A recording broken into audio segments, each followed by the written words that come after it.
ਇਕ ਓੰਕਾਰ ਸਤਨਾਮ ਕਰਤਾ ਪੁਰਖ ਨਿਰਭਉ ਨਿਰਵੈਰ ਅਕਾਲ ਮੂਰਤ ਐਜੂਨੀ ਸੈਭੰ ਗੁਰ ਪ੍ਰਸਾਦ। ਧੰਨ ਧੰਨ ਸ੍ਰੀ ਗੁਰੂ ਗ੍ਰੰਥ ਸਾਹਿਬ ਜੀ ਦੀ ਪਵਿੱਤਰ ਬਾਣੀ ਨਾਲ ਸੁਰਤ ਕਰਕੇ ਧਿਆਨ ਕਰਕੇ ਜੁੜੀ ਹੋਈ ਸਾਧ ਸੰਗਤ ਜੀਓ, ਸਭ ਤੋਂ ਪਹਿਲਾਂ ਫਤਿਹ ਦੀ ਸਾਂਝ।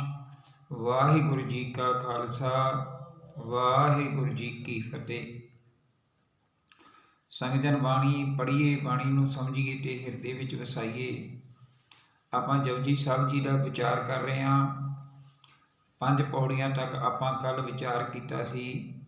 6ਵੀਂ ਪੌੜੀ ਨਾਲ ਜੁੜਦੇ ਹਾਂ ਔਰ ਕੋਸ਼ਿਸ਼ ਕਰਾਂਗੇ ਕਿ 11 ਪੌੜੀ ਤੱਕ ਚਲੇ ਜਾਈਏ। ਸਮੇਂ ਦੇ ਮੁਤਾਬਕ ਆਪਾਂ ਬਾਣੀ ਦਾ ਵਿਚਾਰ ਕਰਦੇ ਹਾਂ। 5 ਪੌੜੀਆਂ ਤੱਕ ਸਾਨੂੰ ਗੁਰੂ ਸਾਹਿਬ ਜੀ 4 ਕਰਮ ਕਾਂਡਾਂ ਨੂੰ ਛੱਡ ਕੇ ਕਿਵੇਂ ਸੱਚ ਨਾਲ ਜੁੜੀਦਾ, ਕਿਵੇਂ ਸਚਿਆਰ ਹੋਈਦਾ, ਹੁਕਮ ਵਿੱਚ ਚੱਲਣ ਨਾਲ ਹੋਈਦਾ। ਇਹ ਹੁਕਮ ਕੀ ਹੈ? ਇਸ ਹੁਕਮ ਨੂੰ ਲੋਕੀ ਸਮਝਦੇ ਕਿਵੇਂ ਹੈ? ਕੋਈ ਕਿਸ ਤਰ੍ਹਾਂ ਸਮਝਦਾ ਹੈ, ਕੋਈ ਕਿਸ ਤਰ੍ਹਾਂ ਸਮਝਦਾ ਹੈ। ਉਹ ਪਰਮਾਤਮਾ ਸਦੀਵੀ ਹੈ, ਉਹਦਾ ਹੁਕਮ ਸਦੀਵੀ ਹੈ। ਇਸ ਨੂੰ ਸਮਝਣ ਵਾਸਤੇ ਗੁਰੂ ਦੀ ਲੋੜ ਹੈ। ਗੁਰੂ ਜ਼ਰੂਰੀ ਹੈ। ਗੁਰੂ ਦਰ ਹੈ, ਪਰਮਾਤਮਾ ਘਰ ਹੈ। ਅਤੇ ਫਿਰ ਗੁਰੂ ਜੀ ਗੁਰੂ ਦਾ ਮਹੱਤਵ ਦਿੰਦੇ ਆ ਉੱਥੇ, ਅਤੇ ਇਸੇ ਗੱਲ ਨੂੰ ਅੱਗੇ ਤੋੜਦੇ ਜਾ ਰਹੇ ਹੈ। ਅਤੇ ਆਪਾਂ ਇੱਕ ਅਰਦਾਸ ਸਾਨੂੰ ਕਰਨ ਵਾਸਤੇ ਕਹਿ ਰਹੇ ਆ ਗੁਰੂ ਜੀ ਕਿ ਗੁਰਾ ਇੱਕ ਦੇਹ ਬੁਝਾਈ, ਸਭਨਾ ਜੀਆਂ ਕਾ ਇੱਕ ਦਾਤਾ, ਸੋ ਮੈਂ ਵਿਸਰ ਨਾ ਜਾਈ। ਉਹ ਮੈਨੂੰ ਭੁੱਲ ਨਾ ਜਾਵੇ, ਉਹ ਪਰਮਾਤਮਾ ਜਿਹੜਾ ਸਭ ਕੁਝ ਦੇ ਰਿਹਾ ਹੈ। ਸੋ ਹੁਣ ਗੁਰੂ ਜੀ ਕਹਿੰਦੇ ਗੁਰੂ ਤੋਂ ਬਿਨਾਂ ਫੇਰ ਨਹੀਂ ਗੱਲ ਬਣਨੀ। ਹੁਣ ਗੁਰੂ ਦੇ ਮਹੱਤਵ ਨੂੰ ਹੀ ਅੱਗੇ ਤੋਰਦੇ ਨੇ, ਕਿਉਂਕਿ ਧਰਮ ਦੇ ਨਾਂ 'ਤੇ ਤੀਰਥ ਇਸ਼ਨਾਨ ਕੀਤੇ ਜਾਂਦੇ ਹੈ, ਯੋਗ ਕਰਿਆ ਜਾਂਦਾ ਹੈ, ਉਮਰਾਂ ਵਧਾਈਆਂ ਜਾਂਦੀਆਂ ਨੇ, ਸੰਸਾਰ ਵਿੱਚ ਆਪਣੀ ਮਸ਼ਹੂਰੀ ਕਰੀ ਜਾਂਦੀ ਹੈ ਧਰਮ ਦੇ ਨਾਂ 'ਤੇ ਕਿ ਮੈਂ ਫਲਾਂ ਹਾਂ, ਮੈਂ ਧਰਮੀ ਹਾਂ। ਹੁਣ ਗੁਰੂ ਜੀ ਕੀ ਕਹਿ ਰਹੇ ਇਹਦੇ ਬਾਰੇ, ਆਓ ਆਪਾਂ ਪੜ੍ਹਦੇ ਹਾਂ। ਤੀਰਥ ਨਾਵਾਂ ਜੇ ਤਿਸ ਪਾਵਾਂ, ਬਿਨ ਭਾਣੇ ਕੇ ਨਾਏ ਕਰੀ। ਗੁਰੂ ਜੀ ਕਹਿੰਦੇ ਤੀਰਥਾਂ ਉੱਤੇ ਜਾ ਕੇ ਤਾਂ ਇਸ਼ਨਾਨ ਮੈਂ ਤਾਂ ਕਰਾਂ ਨਾ ਜੇ ਇਸ ਤਰ੍ਹਾਂ ਪਰਮਾਤਮਾ ਨੂੰ ਖੁਸ਼ ਕਰ ਸਕਾਂ। ਪਰ ਜੇ ਪਰਮਾਤਮਾ ਖੁਸ਼ ਨਹੀਂ ਹੁੰਦਾ, ਬਿਨ ਭਾਣੇ ਕੇ ਨਾਏ ਕਰੀ, ਜੇ ਪਰਮਾਤਮਾ ਹੀ ਮੇਰੀ ਇਸ ਗੱਲ 'ਤੇ ਖੁਸ਼ ਨਹੀਂ ਹੁੰਦਾ ਤਾਂ ਫਿਰ ਮੈਨੂੰ ਫਾਇਦਾ ਕੀ ਨਾਉਣ ਦਾ। ਇਸ ਤਰ੍ਹਾਂ ਦੇ ਇਸ਼ਨਾਨ ਕਰਨ ਦਾ ਮੈਨੂੰ ਕੀ ਫਾਇਦਾ ਹੋਣਾ? ਫਿਰ ਮੈਨੂੰ ਕੋਈ ਲਾਹਾ ਨਹੀਂ ਮਿਲਣਾ, ਕੀ ਖੱਟਾਂਗਾ ਮੈਂ। ਗੁਰੂ ਜੀ ਜੇਤੀ ਸ੍ਰਿਠ ਉਪਾਈ ਵੇਖਾਂ, ਬਿਨ ਕਰਮਾ ਕੇ ਮਿਲੈ ਲਈ। ਗੁਰੂ ਜੀ ਕਹਿੰਦੇ ਮੈਂ ਵੇਖ ਰਿਹਾ ਅਕਾਲ ਪੁਰਖ ਦੀ ਪੈਦਾ ਕੀਤੀ ਹੋਈ ਜਿੰਨੀ ਵੀ ਸ੍ਰਿਸ਼ਟੀ ਹੈ, ਉਹਨੂੰ ਵੇਖ ਰਿਹਾ। ਇਸ ਵਿੱਚ ਪਰਮਾਤਮਾ ਦੀ ਕਿਰਪਾ ਤੋਂ ਬਿਨਾਂ ਕੁਝ ਨਹੀਂ ਮਿਲਦਾ। ਅਤੇ ਕੀ ਬੰਦਾ ਕੋਈ ਲੈ ਲਊਗਾ? ਉਹਦੀ ਕਿਰਪਾ ਸਦਕਾ ਹੀ ਸਭ ਕੁਝ ਮਿਲ ਰਿਹਾ। ਇਸ ਕਰਕੇ ਆਤਮਿਕ ਗਿਆਨ, ਆਤਮਿਕ ਜੀਵਨ ਵੀ ਉਹਦੀ ਕਿਰਪਾ ਨਾਲ ਮਿਲੇਗਾ। ਗੁਰੂ ਜੀ ਇੱਥੇ ਗੱਲ ਸਮਝਾਉਂਦੇ ਹੈ। ਪਰ ਸਮਝ ਕਦੋਂ ਪਏਗੀ? ਜਦੋਂ ਅਸੀਂ ਆਪਣੀ ਮੱਤ ਨੂੰ ਉੱਚੀ ਕਰਕੇ ਲੈ ਜਾਵਾਂਗੇ, ਆਪਣੀ ਮੱਤ ਨੂੰ ਉੱਚੀ ਕਰਾਂਗੇ। ਮੱਤ ਵਿੱਚ ਰਤਨ ਜਵਾਹਰ ਮਾਣਕ, ਜੇ ਇੱਕ ਗੁਰ ਕੀ ਸਿੱਖ ਸੁਣੀ। ਜੇ ਕਿਤੇ ਅਸੀਂ ਗੁਰੂ ਦੀ ਇੱਕ ਸਿੱਖ ਸੁਣ ਲਈਏ, ਗੁਰੂ ਦੀ ਇੱਕ ਸਿੱਖਿਆ ਨੂੰ ਸਮਝ ਲਈਏ, ਸੁਣ ਲਈਏ, ਸਮਝ ਲਈਏ, ਫਿਰ ਕੀ ਹੋਏਗਾ? ਮੱਤ ਵਿੱਚ ਰਤਨ ਅਤੇ ਜਵਾਹਰ ਮਾਣਕ ਪੈਦਾ ਹੋ ਜਾਣਗੇ। ਯਾਨੀ ਆਪਣੀ ਮੱਤ ਬੁੱਧੀ ਉੱਚੀ ਹੋ ਜੂਗੀ, ਇਹਦੇ ਵਿੱਚ ਗੁਣ ਪੈਦਾ ਹੋ ਜਾਣਗੇ, ਸੋਚ ਵਿਚਾਰ ਪੈਦਾ ਹੋ ਜੂਗੀ, ਵਿਵੇਕ ਬੁੱਧੀ ਪੈਦਾ ਹੋ ਜੂਗੀ। ਜਵਾਹਰ ਮਾਣਕ ਦਾ ਮਤਲਬ ਇੱਥੇ ਹੈ ਚੰਗੇ ਗੁਣਾਂ ਨਾਲ ਹੈ। ਇਸ ਕਰਕੇ ਫਿਰ ਅੱਗੇ ਗੁਰੂ ਦੇ ਅੱਗੇ ਅਰਦਾਸ ਕਰਦੇ ਹੈ, ਗੁਰਾ ਇੱਕ ਦੇਹ ਬੁਝਾਈ। ਗੁਰੂ ਜੀ ਇੱਕ ਸਮਝ ਬਖਸ਼ ਦਿਓ, ਇੱਕ ਸੂਝ ਦੇ ਦਿਓ। ਮੇਰੀ ਇਹ ਅਰਦਾਸ ਹੈ, ਮੈਨੂੰ ਇਹ ਸਮਝ ਦੇ ਕਿ ਸਭਨਾ ਜੀਆਂ ਕਾ ਇੱਕ ਦਾਤਾ, ਸੋ ਮੈਂ ਵਿਸਰ ਨਾ ਜਾਈ। ਉਹ ਪਰਮਾਤਮਾ ਅਕਾਲ ਪੁਰਖ ਵਾਹਿਗੁਰੂ ਜਿਹੜਾ ਸਾਰਿਆਂ ਨੂੰ ਸਭ ਕੁਝ ਦੇ ਰਿਹਾ, ਉਹ ਮੈਨੂੰ ਭੁੱਲ ਨਾ ਜਾਵੇ, ਕਿਤੇ ਮੈਨੂੰ ਭੁੱਲ ਨਾ ਜਾਵੇ। ਇਹ ਤਾਂ ਹੁਣ ਆ ਗਏ ਤੀਰਥ ਇਸ਼ਨਾਨ। ਧਰਮ ਦੇ ਨਾਂ 'ਤੇ ਜੋ ਕੁਝ ਆਪਾਂ ਕਰ ਰਹੇ ਹਾਂ, ਉਹ ਪਗਡੰਡੀਆਂ ਬਾਰੇ ਵੀ ਗੁਰੂ ਜੀ ਸਮਝਾਉਣਗੇ। ਰਸਤੇ ਰਸਤੇ ਤੁਰਨਾ ਹੈ, ਗੁਰੂ ਦੀ ਉਂਗਲ ਨਹੀਂ ਛੱਡਣੀ। ਸੋ ਅੱਗੇ ਗੁਰੂ ਜੀ ਕੀ ਕਹਿੰਦੇ ਹੈ? ਇੱਕ ਹੋਰ ਸਿਸਟਮ ਹੈ ਜਿਹਦੇ ਵਿੱਚ ਕਿਹਾ ਜਾਂਦਾ ਕਿ ਸਵਾਸ ਰੋਕ ਕੇ ਉਮਰ ਵਧਾਈ ਜਾ ਸਕਦੀ ਹੈ, ਇਸ ਤਰ੍ਹਾਂ ਕੀਤਾ ਜਾ ਸਕਦਾ। ਗੁਰੂ ਜੀ ਕਹਿੰਦੇ ਉਮਰਾਂ ਵਧਾ ਕੇ ਕਰੇਗਾ ਕਿ ਜਿਹੜਾ ਜੀਵਨ ਮਿਲਿਆ ਉਹਨੂੰ ਚੱਜ ਨਾਲ ਜਿਉਣਾ ਹੈ। ਉਹਨੂੰ ਠੀਕ ਤਰ੍ਹਾਂ ਜਿਉਂ, ਉਹਨੂੰ ਆਤਮਿਕ ਤੌਰ 'ਤੇ ਉੱਚਾ ਸੁੱਚਾ ਰੱਖ। ਹੁਣ ਇਸ ਗੱਲ ਨੂੰ ਇਸ ਤਰ੍ਹਾਂ ਸਮਝਾਉਂਦੇ ਆ ਗੁਰੂ ਜੀ ਇਸ ਪੌੜੀ ਵਿੱਚ, 7ਵੀਂ ਪੌੜੀ ਹੈ। ਜੇ ਜੁਗ ਚਾਰੇ ਆਰਜਾ ਹੋਰ ਦਸੂਣੀ ਹੋਏ। ਗੁਰੂ ਜੀ ਕਹਿੰਦੇ ਜੇ ਕੋਈ ਆਪਣੀ ਉਮਰ 4 ਯੁੱਗਾਂ ਕਿੰਨੀ ਕਰ ਲੇ, 2000 ਸਾਲ 3000 ਸਾਲ ਕੀ ਕਹਿੰਦੇ ਆਪਾਂ, ਜੇ ਗੁਰੂ ਜੀ ਕਹਿੰਦੇ 4 ਯੁੱਗਾਂ ਜਿੰਨੀ ਵੀ ਕਰ ਲੇ ਤੇ ਇਸ ਤੋਂ ਵੀ 10 ਗੁਣਾ ਕਰ ਲੇ, ਇਸ ਤੋਂ ਵੀ 10 ਗੁਣਾ ਹੋ ਜੇ। ਨਵਾਂ ਖੰਡਾਂ ਵਿੱਚ ਜਾਣੀਏ ਨਾਲ ਚੱਲੇ ਸਭ ਕੋਏ। ਨਵਾਂ ਖੰਡਾਂ ਦਾ ਮਤਲਬ 9 ਖੰਡ, ਸਾਰੀ ਸ੍ਰਿਸ਼ਟੀ, ਸਾਰੀ ਸ੍ਰਿਸ਼ਟੀ ਤੇ ਉਸ ਬੰਦੇ ਨੂੰ ਜਾਣਦਾ ਹੋਵੇ ਹਰੇਕ ਕੋਈ, ਜਿਹਦੀ ਉਹਦੀ ਮਸ਼ਹੂਰੀ ਹੋਵੇ ਤੇ ਹਰ ਕੋਈ ਬੰਦਾ ਉਹਦੇ ਨਾਲ ਤੁਰਦਾ ਹੋਵੇ, ਹਰ ਕੋਈ ਬੰਦਾ ਉਹਦੇ ਨਾਲ ਤੁਰਦਾ ਹੋਵੇ ਤੇ ਉਹਨੇ ਆਪਣਾ ਚੰਗਾ ਮਾਨ ਵੀ ਖੱਟਿਆ ਹੋਇਆ ਹੋਵੇ। ਅਗਲੀ ਪੰਕਤੀ ਪੜ੍ਹਦੇ ਹਾਂ ਆਪਾਂ, ਚੰਗਾ ਨਾਉ ਰਖਾਇ ਕੈ ਜਸ ਕੀਰਤ ਜਗ ਲੇ। ਜੇ ਕਿਤੇ ਉਹਦਾ ਨਾਂ ਵੀ ਬੜਾ ਮਸ਼ਹੂਰ ਹੋਵੇ, ਲੋਕੀ ਬੜਾ ਚੰਗਾ ਕਹਿੰਦੇ ਹੋਣ ਤੇ ਸੰਸਾਰ ਦੇ ਉੱਤੇ ਜਸ ਵੀ ਉਹਦਾ ਬਹੁਤ ਜ਼ਿਆਦਾ ਹੋਵੇ, ਵਡਿਆਈ ਪ੍ਰਾਪਤ ਹੋਵੇ, ਸ਼ੋਭਾ ਪ੍ਰਾਪਤ ਕਰ ਲੇ, ਪਰ ਜੇ ਤਿਸ ਨਦਰ ਨ ਆਵਈ ਤਾਂ ਬਾਤ ਨਾ ਪੁੱਛੇ ਕਿ। ਪਰ ਜੇਕਰ ਉਹ ਅਕਾਲ ਪੁਰਖ ਦੀ ਮਿਹਰ ਦੀ ਨਿਗਾਹ ਵਿੱਚ ਨਾ ਆਵੇ ਨਾ, ਤੇ ਫਿਰ ਉਸ ਬੰਦੇ ਵਰਗਾ ਕੋਈ ਨਹੀਂ, ਉਹਦੀ ਕੋਈ ਖਬਰ ਨਹੀਂ ਪੁੱਛਦਾ। ਇਤਨੀ ਵਡਿਆਈ ਤੇ ਮਾਨ ਵਾਲਾ ਹੁੰਦਿਆਂ ਹੋਇਆਂ ਵੀ ਬੰਦਾ ਅਸਲ ਵਿੱਚ ਉਹ ਨਿਆਸਰਾ ਹੈ, ਕਿਉਂਕਿ ਉਹਨੂੰ ਪਰਮਾਤਮਾ ਦਾ ਆਸਰਾ ਨਹੀਂ ਹੈ। ਫਿਰ ਗੁਰੂ ਜੀ ਕਹਿੰਦੇ ਉਸ ਬੰਦੇ ਦੀ ਹਾਲਤ ਕੀ ਹੁੰਦੀ ਹੈ, ਕੀਟਾਂ ਅੰਦਰ ਕੀਟ ਕਰ ਦੋਸੀ ਦੋਸ ਧਰੇ। ਮਾਲਕ ਉਹਨੂੰ ਤੁੱਛ ਜਿਹਾ ਕੀੜਾ ਸਮਝਦਾ ਹੈ, ਮਾਲਕ ਦੀਆਂ ਨਜ਼ਰਾਂ ਵਿੱਚ ਉਹ ਛੋਟਾ ਜਿਹਾ ਕੀੜਾ ਹੈ ਤੇ ਉਹਦੇ ਉੱਤੇ ਇਹ ਦੋਸ਼ ਲੱਗਦਾ, ਮਾਲਕ ਉਹਦੇ ਉੱਤੇ ਇਹ ਦੋਸ਼ੀ ਕਰਾਰ ਦਿੰਦਾ ਉਹਨੂੰ ਕੀ, ਤੇ ਦੋਸ਼ ਸਜ਼ਾ ਲੱਗਦੀ ਹੈ ਉਹਨੂੰ ਕਾਹਦੀ, ਪਰਮਾਤਮਾ ਨੂੰ ਨਾ ਯਾਦ ਕਰਨ ਦੀ, ਪਰਮਾਤਮਾ ਦਾ ਸਿਮਰਨ ਨਾ ਕਰਨ ਦੀ, ਪਰਮਾਤਮਾ ਨਾਲ ਨਾ ਜੁੜਨ ਦੀ। ਇੰਨਾ ਵੱਡਾ ਮਾਨਣਾ ਵੀ ਹੋਵੇ ਤੇ ਇਹ ਹਾਲਤ ਉਹਦੀ ਗੁਰੂ ਜੀ ਕਹਿੰਦੇ ਹੁੰਦੀ ਹੈ। ਨਾਨਕ ਨਿਰਗੁਣ ਗੁਣ ਕਰੇ ਗੁਣਵੰਤਿਆਂ ਗੁਣ ਦੇ। ਹੁਣ ਗੁਰੂ ਜੀ ਕਹਿੰਦੇ ਜਿਨ੍ਹਾਂ ਦੇ ਅੰਦਰ ਕੋਈ ਗੁਣ ਹੈ, ਜੇ ਇਹ ਗੁਣਾ ਕਰਕੇ ਕੋਈ ਮਸ਼ਹੂਰ ਹੋਇਆ ਤੇ ਇਹ ਗੁਣ ਵੀ ਉਸ ਮਾਲਕ ਦੇ ਨੇ। ਨਿਰਗੁਣ ਜਿਨ੍ਹਾਂ ਦੇ ਵਿੱਚ ਕੋਈ ਗੁਣ ਨਹੀਂ, ਉਹਨਾਂ ਨੂੰ ਵੀ ਗੁਣ ਪਰਮਾਤਮਾ ਦਿੰਦਾ, ਤੇ ਜਿਨ੍ਹਾਂ ਦੇ ਅੰਦਰ ਗੁਣ ਨੇ ਉਹ ਵੀ ਉਸ ਪਰਮਾਤਮਾ ਦੇ ਦਿੱਤੇ ਹੋਏ ਹੈ। ਤੇਹਾ ਕੋਏ ਨਾ ਸੋਝਈ ਜੇ ਤਿਸ ਗੁਣ ਕੋਏ ਕਰੇ। ਗੁਰੂ ਜੀ ਕਹਿੰਦੇ ਮੈਨੂੰ ਤੇ ਕੋਈ ਨਜ਼ਰ ਨਹੀਂ ਆਉਂਦਾ, ਮੈਨੂੰ ਤੇ ਕੋਈ ਐਸਾ ਨਜ਼ਰ ਨਹੀਂ ਆਉਂਦਾ ਜਿਹੜਾ ਉਸ ਮਾਲਕ ਤੋਂ ਬਿਨਾਂ ਸਾਨੂੰ ਗੁਣ ਦੇ ਸਕੇ, ਇਸ ਗੁਣਵਾਨ ਨੂੰ ਗੁਣ ਦੇ ਸਕੇ, ਨਿਰਗੁਣੇ ਨੂੰ ਗੁਣ ਦੇ ਸਕੇ। ਉਹ ਕੇਵਲ ਤੇ ਕੇਵਲ ਪਰਮਾਤਮਾ ਹੀ ਦੇ ਸਕਦਾ ਹੈ। ਤੇ ਐਸ ਕਰਕੇ ਫਿਰ ਹੁਣ ਗੁਰੂ ਜੀ ਕਹਿੰਦੇ ਸੀ, ਗੁਰੂ ਜੀ ਨੇ ਸਮਝਾਇਆ ਉੱਤੇ ਆਪਾਂ ਨੂੰ ਉਤਲੀ ਪੌੜੀ ਵਿੱਚ ਕਿ ਗੁਰਾ ਇੱਕ ਦੇਹ ਬੁਝਾਈ ਸਭਨਾ ਜੀਆਂ ਕਾ ਇੱਕ ਦਾਤਾ ਸੋ ਮੈਂ ਬਿਸਰ ਨਾ ਜਾਈ। ਤੇ ਹੁਣ ਜੇ ਕਿਤੇ ਬੰਦਾ ਪਰਮਾਤਮਾ ਦੀਆਂ ਹੁਕਮ ਨੂੰ ਸਮਝ ਲਵੇ, ਉਹਨੂੰ ਸੁਣ ਕੇ ਉਹਦੇ ਬਾਰੇ ਗਿਆਨ ਲੈ ਲੇ, ਗੁਰਬਾਣੀ ਸੁਣ ਕੇ, ਗੁਰੂ ਤੋਂ ਉਪਦੇਸ਼ ਲੈ ਕੇ ਸੁਣ ਕੇ ਮਨ ਵਿੱਚ ਵਸਾ ਲੇ, ਸੁਣ ਕੇ ਤੇ ਸਮਝ ਲਵੇ, ਤੇ ਫਿਰ ਉਹਦੀ ਕੀ ਮਤਲਬ ਕੈਸੀ ਉਹਦੀ ਹਾਲਤ ਬਣਦੀ ਜਾਏਗੀ। ਇਹ ਹੁਣ 4 ਪੌੜੀਆਂ ਅਗਲੀਆਂ ਇਸ ਤਰ੍ਹਾਂ ਹੀ ਆਉਣਗੀਆਂ। ਗੁਰੂ ਜੀ ਸਮਝਾ ਰਹੇ ਹੈ ਕਿ ਸੁਣ ਕੇ ਸਮਝਣ ਨਾਲ ਇਸ ਬੁੱਧੀ ਦਾ ਵਿਕਾਸ ਕਿਵੇਂ ਹੋਏਗਾ, ਤੇ ਫਿਰ ਇਹ ਬੁੱਧੀ ਕਿਸ ਤਰ੍ਹਾਂ ਇਸ ਮਨ ਨੂੰ ਕਾਬੂ ਕਰੇਗੀ। ਇਹ ਆਪਾਂ ਅਗਲੀਆਂ 4 ਪੌੜੀਆਂ ਵਿੱਚ ਪੜ੍ਹਦੇ ਹਾਂ। ਆਪਾਂ ਇਹਦੇ ਅਖਰੀ ਅਰਥ ਜਾਣਦੇ ਹਾਂ। ਅੱਗੇ ਫਿਰ 4 ਪੌੜੀਆਂ ਆਉਣਗੀਆਂ ਮੰਨਣ ਦੀਆਂ, ਕਿ ਸੁਣ ਕੇ ਸਮਝ ਕੇ ਫਿਰ ਮੰਨਣਾ ਹੈ, ਮੰਨ ਕੇ ਤੇ ਜੀਵਨ ਵਿੱਚ ਲਾਗੂ ਕਰਨਾ ਹੈ। ਫਿਰ ਆਖਰੀ ਫਾਰਮੂਲਾ ਬਣ ਜਾਊਗਾ ਕਿ ਕਿਸ ਤਰ੍ਹਾਂ ਮਾਲਕ ਦੇ ਨਾਲ ਜੁੜਨਾ ਹੈਗਾ। ਸੁਣਿਆ ਸਿੱਧ ਪੀਰ ਸੁਰਨਾਥ। ਜੇ ਪਰਮਾਤਮਾ ਦਾ ਨਾਮ ਹਿਰਦੇ ਵਿੱਚ ਟਿਕਾਇਆ ਜਾਵੇ, ਉਹਦੀ ਸਿਫਤ ਸਲਾਹ ਸੁਣਨ ਨਾਲ ਬੰਦੇ ਦੀ ਬੁੱਧੀ ਸਿੱਧਾਂ ਪੀਰਾਂ ਦੇਵਤਿਆਂ ਤੇ ਨਾਥਾਂ ਦੀ ਵਰਗੀ ਹੋ ਜਾਂਦੀ ਹੈ। ਉਹ ਹਾਲਾਤ ਬਣ ਜਾਂਦੇ ਆ। ਸੁਣਿਆ ਤਰਤ ਤਵਲ ਆਕਾਸ। ਵਾਹਿਗੁਰੂ ਪਰਮਾਤਮਾ ਦੀ ਸਿਫਤ ਸਲਾਹ ਸੁਣਨ ਨਾਲ ਉਹਨੂੰ ਸੋਝੀ ਆ ਜਾਂਦੀ ਹੈ ਕਿ ਧਰਤੀ 'ਤੇ ਵੀ ਤੇ ਆਕਾਸ਼ ਵਿੱਚ ਵੀ, ਜਾਣੀ ਸਾਰੇ ਕਿਤੇ ਉਹ ਮਾਲਕ ਦਾ ਹੀ ਆਸਰਾ ਹੈ। ਸੁਣਿਆ ਦੀਪ ਲੋ ਪਾਤਾਲ।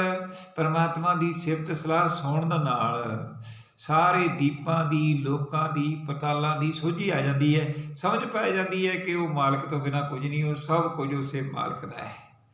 ਸੁਣਿਆ ਪੋਹ ਨਾ ਥਕੈ ਕਾਲ। ਜੇ ਪਰਮਾਤਮਾ ਦੀ ਸਿਫਤ ਸਲਾਹ ਸੁਣਦੇ ਰਹੀਏ ਨਾ, ਗੁਰੂ ਜੀ ਕਹਿੰਦੇ, ਤੇ ਉਹਨੂੰ ਫਿਰ ਕਾਲ ਪਹੁੰਚਦਾ ਨਹੀਂ। ਕਾਲ ਪਹੁੰਦਾ ਨਹੀਂ ਮਤਲਬ ਮੌਤ ਨਹੀਂ ਡਰਾ ਸਕਦੀ। ਉਹ ਆਖਰੀ ਸਮਾਂ ਜਿਹੜਾ ਸਾਡਾ ਮੌਤ ਵਾਲਾ, ਉਹ ਤੋਂ ਡਰਦਾ ਨਹੀਂ ਉਹ, ਕਿਉਂਕਿ ਉਹਨੂੰ ਪਤਾ ਲੱਗ ਜਾਂਦਾ ਵੀ ਇੰਨਾ ਕੀ ਜੀਵਣਾ, ਇਸ ਤਰ੍ਹਾਂ ਹੀ ਜਿਉਣਾ। ਗੁਰੂ ਜੀ ਦੀ ਬਾਣੀ ਸੁਣਨ ਦੇ ਫਾਇਦੇ ਨੇ। ਗੁਰੂ ਦੀ ਸਿਫਤ, ਗੁਰੂ ਜੀ ਜਿਹੜੀ ਪ੍ਰਮਾਤਮਾ ਦੀ ਸਿਫਤ ਸਲਾਹ ਦੀ ਬਾਣੀ ਲਿਖ ਰਹੇ ਆ ਨਾ, ਉਹਨੂੰ ਸੁਣਨ ਤੇ ਸਮਝਣ ਦੇ ਇਹ ਫਾਇਦੇ ਨੇ।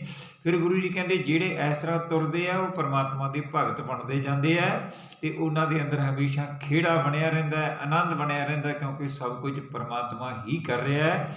ਨਾਨਕ ਭਗਤਾਂ ਸਦਾ ਵਿਗਾਸ, ਸੁਣੈ ਦੁਖ ਪਾਪ ਕਾ ਨਾਸ। ਪਰ ਗੁਰੂ ਦੀ ਪ੍ਰਮਾਤਮਾ ਦੀ ਗੁਰੂ ਦੀ ਬਾਣੀ ਜੋ ਕਿ ਪ੍ਰਮਾਤਮਾ ਦੀ ਸਿਫਤ ਸਲਾਹ ਦੀ ਹੈ, ਇਹਨੂੰ ਸੁਣਨ ਨਾਲ ਇਹ ਫਾਇਦਾ ਹੁੰਦਾ ਕਿ ਸਾਡੇ ਦੁੱਖਾਂ ਅਤੇ ਪਾਪਾਂ ਦਾ ਨਾਸ ਹੋ ਜਾਂਦਾ ਹੈ, ਅਤੇ ਇਸ ਤਰ੍ਹਾਂ ਜਿਹੜਾ ਭਗਤ ਬਣ ਜਾਂਦਾ ਹੈ ਉਹ ਖੇੜੇ ਵਿੱਚ ਰਹਿੰਦਾ ਹੈ। ਹੁਣ ਅਗਲੀ ਪੌੜੀ, ਸੁਣਿਆ ਈਸ਼ਰ ਬਰਮਾ ਇੰਦ। ਗੁਰੂ ਜੀ ਕਹਿੰਦੇ ਜਿਹੜਾ ਸੁਣ ਕੇ ਸਮਝ ਲੈਂਦਾ ਹੈ, ਜਿਹੜਾ ਪ੍ਰਮਾਤਮਾ ਦੀ ਸਿਫਤ ਸਲਾਹ ਨਾਲ ਜੁੜਦਾ ਹੈ, ਉਹਦੇ ਅੰਦਰ ਦੇਵਤਿਆਂ ਵਾਲੇ ਗੁਣ ਆ ਜਾਂਦੇ ਹੈ। ਦੇਵਤਿਆਂ ਵਾਲੇ ਗੁਣ ਆ ਜਾਂਦੇ ਹੈ। ਈਸ਼ਰ ਬਰਮਾ ਇੰਦ, ਤਿੰਨ ਵੱਡੇ ਦੇਵਤਿਆਂ ਦੇ ਨਾਲ ਇਹ ਹੈ। ਸੁਣਿਆ ਮੁੱਖ ਸਲਾਹਣ ਮੰਦ। ਗੁਰੂ ਜੀ ਕੇ ਮਾਲਕ ਦੀਆਂ ਸਿਫਤ ਸਲਾਹਾਂ ਸੁਣੀਆਂ ਜਾਣ, ਸਮਝੀਆਂ ਜਾਣ, ਅਤੇ ਫਿਰ ਮੰਦਾ ਮਨੁੱਖ ਵੀ ਚੰਗੇ ਰਾਹ ਪੈ ਜਾਂਦਾ ਹੈ, ਉਹ ਵੀ ਮਾਲਕ ਦੀਆਂ ਸਿਫਤਾਂ ਕਰਨ ਲੱਗ ਜਾਂਦਾ ਹੈ। ਸੁਣਿਆ ਜੋਗ ਜੁਗਤ ਤਨ ਭੇਦ। ਅਤੇ ਪਰਮਾਤਮਾ ਦੀ ਸਿਫਤ ਸਲਾਹ ਸੁਣਨ ਨਾਲ ਹੀ ਇਸ ਸਰੀਰ ਦੇ ਸਾਰੇ ਭੇਦ ਆ ਜਾਂਦੇ ਹੈ। ਯੋਗ ਦੇ ਭੇਦ ਆ ਜਾਂਦੇ ਹੈ। ਸਰੀਰ, ਯੋਗ ਦੇ ਸਾਧਨ, ਸਰੀਰ ਵਿੱਚ ਕਿਸ ਤਰ੍ਹਾਂ ਉਹ ਮਾਲਕ ਵਰਤ ਰਿਹਾ। ਪਹਿਲਾਂ ਗੁਰੂ ਜੀ ਕਿਹਦੀ ਗੱਲ ਕਰ ਰਹੇ ਹੈ? ਖੰਡਾਂ ਬ੍ਰਹਮੰਡਾਂ ਦੀ, ਵੀ ਉਹਨਾਂ ਦੀ ਸੋਝੀ ਆ ਜਾਂਦੀ ਹੈ। ਧਰਤੀ ਆਕਾਸ਼ ਪਤਾਲ ਦੀ ਆ ਜਾਂਦੀ ਹੈ। ਅਤੇ ਫਿਰ ਕੀ ਕਹਿੰਦੇ ਆ, ਇਹ ਸਰੀਰ ਦੇ ਸਿਸਟਮਾਂ ਦੀ ਵੀ ਸੋਝੀ ਆ ਜਾਂਦੀ ਹੈ। ਇੱਥੇ ਵੀ ਜੁੜਨ ਦੀ ਸੋਝੀ ਆ ਜਾਂਦੀ ਹੈ। ਫਿਰ ਆਪਣੇ ਅੰਦਰੋਂ ਵੀ ਪਰਮਾਤਮਾ ਨਾਲ ਜੁੜਨ ਦੀ ਸੋਝੀ ਆ ਜਾਂਦੀ ਹੈ। ਸੁਣਿਆ ਸ਼ਾਸਤਰ ਸਿਮਰਤ ਵੇਦ। ਸੁਣਨ ਨਾਲ ਵੱਡੀਆਂ ਸਾਰੀਆਂ ਧਾਰਮਿਕ ਪੁਸਤਕਾਂ ਦਾ ਗਿਆਨ ਬੰਦੇ ਦੇ ਅੰਦਰ ਪੈਦਾ ਹੋ ਜਾਂਦਾ ਹੈ, ਕਿਉਂਕਿ ਪਰਮਾਤਮਾ ਦੀ ਸਿਫਤ ਸਲਾਹ ਸੁਣਨ ਵਾਲਾ ਬੰਦਾ ਪਰਮਾਤਮਾ ਨਾਲ ਜੁੜ ਜਾਂਦਾ, ਉਹਦਾ ਭਗਤ ਬਣ ਜਾਂਦਾ ਹੈ। ਨਾਨਕ ਭਗਤਾ ਸਦਾ ਵਿਗਾਸ, ਸੁਣਿਆ ਦੁਖ ਪਾਪ ਕਾ ਨਾਸ। ਗੁਰੂ ਜੀ ਕਹਿੰਦੇ ਪਰਮਾਤਮਾ ਦੀ ਸਿਫਤ ਸਲਾਹ ਸੁਣਨ ਨਾਲ ਬੰਦੇ ਦੇ ਅੰਦਰ ਖੇੜਾ ਪੈਦਾ ਹੁੰਦਾ ਹੈ, ਕਿਉਂਕਿ ਦੁੱਖਾਂ ਕਲੇਸ਼ਾਂ ਦਾ ਨਾਸ ਹੋ ਜਾਂਦਾ ਹੈ। ਜੀਵਨ ਰੌਂ ਸਾਫ਼ ਹੋ ਜਾਂਦੀ ਹੈ, ਸੋਹਣੀ ਹੋ ਜਾਂਦੀ ਹੈ, ਸੁਹੇਲੀ ਹੋ ਜਾਂਦੀ ਹੈ। ਹੁਣ ਦੇਖੋ ਗੁਰੂ ਜੀ ਪਹਿਲਾਂ ਖੰਡ ਬ੍ਰਹਮੰਡ ਦੀ ਗੱਲ ਕਰ ਗਏ, ਅਤੇ ਫਿਰ ਇਸ ਸਰੀਰ ਦੀ ਵੀ ਨਾਲ ਕਰ ਗਏ ਕਿ ਆ ਜੋ ਬਰਮੰਡੇ ਸੋਈ ਪਿੰਡੇ, ਜੋ ਖੋਜੈ ਸੋ ਪਾਵੈ। ਅੱਗੇ ਪੰਕਤੀਆਂ ਆਉਣਗੀਆਂ, ਆਪਾਂ ਬਾਣੀ ਜਿਉਂ-ਜਿਉਂ ਪੜ੍ਹਦੇ ਜਾਵਾਂਗੇ, ਜਿਉਂ-ਜਿਉਂ ਸਮਝ ਖੁੱਲ੍ਹਦੀ ਜਾਊਗੀ। ਸੁਣਿਆ ਸਤ ਸੰਤੋਖ ਗਿਆਨ। ਗੁਰੂ ਜੀ ਕਹਿੰਦੇ ਜੇ ਬੰਦਾ ਪਰਮਾਤਮਾ ਦੀ ਸਿਫਤ ਸਲਾਹ ਦੀ ਬਾਣੀ ਸੁਣਦਾ ਰਹੇ, ਅਤੇ ਹਿਰਦੇ ਵਿੱਚ ਦਾਨ ਦੇਣ ਦਾ ਸੁਭਾਅ, ਸੰਤੋਖ ਅਤੇ ਗਿਆਨ ਇਹ ਪ੍ਰਗਟ ਹੋ ਜਾਂਦੇ ਹੈ। ਸਬਰ ਸੰਤੋਖ ਵਿੱਚ ਰਹਿਣ ਲੱਗ ਜਾਂਦਾ ਹੈ। ਸਬਰ ਸੰਤੋਖ ਵਿੱਚ ਰਹਿਣ ਵਾਲਾ ਬੰਦਾ ਦਾਨ ਵੀ ਕਰੇਗਾ। ਸੁਣਿਆ 68 ਕਾ ਇਸ਼ਨਾਨ।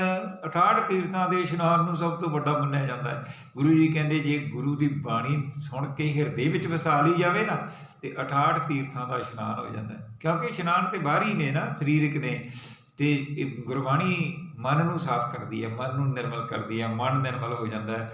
ਸੁਣਿਆ ਪਲ ਪਲ ਪਾਵੈ ਮਾਨ।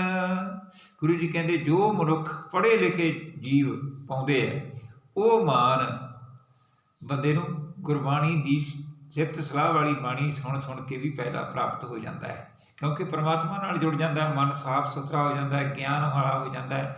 ਸੁਣਿਆ ਲਾਗੈ ਸਹਿਜ ਧਿਆਨ। ਗੁਰੂ ਜੀ ਕਹਿੰਦੇ ਜੇ ਕਿਤੇ ਗੁਰੂ ਦੀ ਬਾਣੀ ਪਰਮਾਤਮਾ ਦੀ ਸਿਫਤ ਸਲਾਹ ਧਿਆਨ ਨਾਲ ਸੁਣੀ ਜਾਵੇ ਅਤੇ ਸਮਝੀ ਜਾਵੇ, ਅਤੇ ਬੰਦੇ ਦਾ ਧਿਆਨ ਜੁੜ ਜਾਂਦਾ, ਉਹਦੇ ਵਿੱਚ ਇੱਕਮਿਕ ਹੋ ਜਾਂਦਾ ਹੈ। ਨਾਨਕ ਭਗਤਾਂ ਸਦਾ ਵਿਗਾਸ।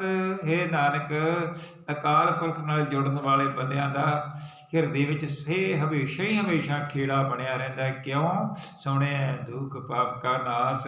ਕਿਉਂਕਿ ਗੁਰਬਾਣੀ ਸੁਣਨ ਨਾਲ, ਮਾਲਕ ਦੀ ਸਿਫਤ ਸਲਾਹ ਸੁਣਨ ਨਾਲ, ਉਸ ਮਾਲਕ ਦੀ ਸਿਫਤ ਨਾਲ ਜੁੜਨ ਨਾਲ ਇਹ ਦੁੱਖਾਂ ਅਤੇ ਪਾਪਾਂ ਦਾ ਨਾਸ ਹੋ ਜਾਂਦਾ ਹੈ। ਹੁਣ ਆਖਰੀ ਜੋ ਪੌੜੀ ਹੈ ਸੁਣਿਆ ਦੀ, ਉਹਦੇ ਵਿੱਚ 11ਵੀਂ ਪੌੜੀ ਆ, ਉਹਨੂੰ ਆਪਾਂ ਹੋਰ ਵਿਚਾਰ ਕੇ ਆਪਾਂ ਤਰਤੀਬ ਨੂੰ ਲੈ ਕੇ ਆਵਾਂਗੇ ਵੀ ਅਸੀਂ ਹੁਣ ਕਿੱਥੋਂ ਤੱਕ ਪਹੁੰਚੇ ਹਾਂ ਜਪਜੀ ਸਾਹਿਬ ਵਿੱਚ।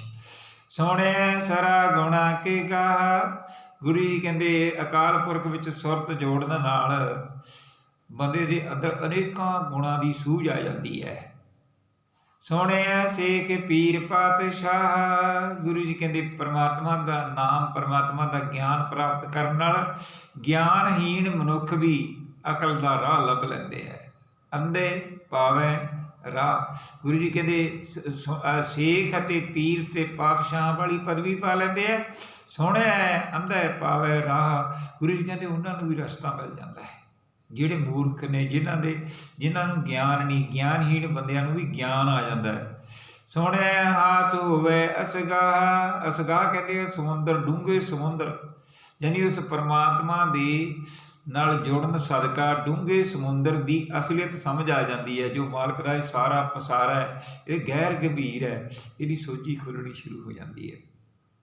ਇਸ ਤਰ੍ਹਾਂ ਗੁਰੂ ਜੀ ਕਹਿੰਦੇ ਜਿਹੜੇ ਉਹ ਭਗਤੀ ਕਰਦੇ ਆ ਉਹਦੀ, ਜਿਹੜੇ ਉਹਦੀ ਸਿਫਤ ਸਲਾਹ ਦੀ ਗੱਲ ਕਰਦੇ ਆ, ਸੁਣਦੇ ਆ, ਜੁੜਦੇ ਆ, ਨਾਨਕ ਭਗਤਾ ਸਦਾ ਵਿਗਾਸ। ਸੁਣਿਆ ਦੁੱਖ ਪਾਪ ਕਾ ਨਾਸ।